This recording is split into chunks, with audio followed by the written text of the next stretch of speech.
encouraged you to purchase a brush that's large enough to work with, large enough to apply a wash, nothing too small. And because you have this big, beautiful brush, please get in the habit of using it. I find sometimes students are kind of mincing in their habit. They're using the end and they're a little bit afraid of it. Mash it right down and get it soaked well with, really loaded with paint before we work. Notice how I'm not afraid of the brush and I'm really working it.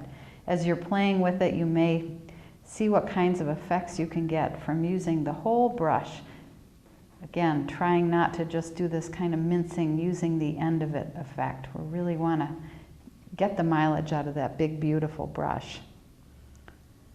So what I'd like you to try next is to apply a wash. And it's simple. If you want to be forgiving on yourself, you can choose the color yellow.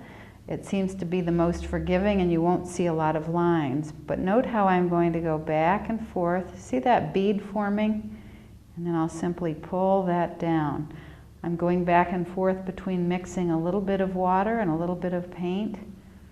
You can see there's just enough paint to run and get it kind of a bead, and then I pull it back down.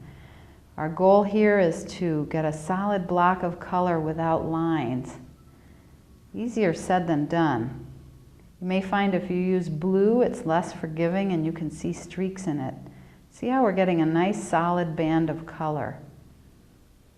If you want to go for a graded wash, in which you begin with darker color and then you introduce a little bit of water, you can find that you can change the color so that it grades, becoming a little bit paler. All I'm doing in between now is putting my brush in water instead of into the paint. See how that's becoming paler? That can be so useful if you're painting a sky or a petal in which the color is changing. And you'll see that I'm holding the pad at a slight tilt to help get that bead going. I would like you to practice this until you're exhausted and tired of it, because you will use this time and time again.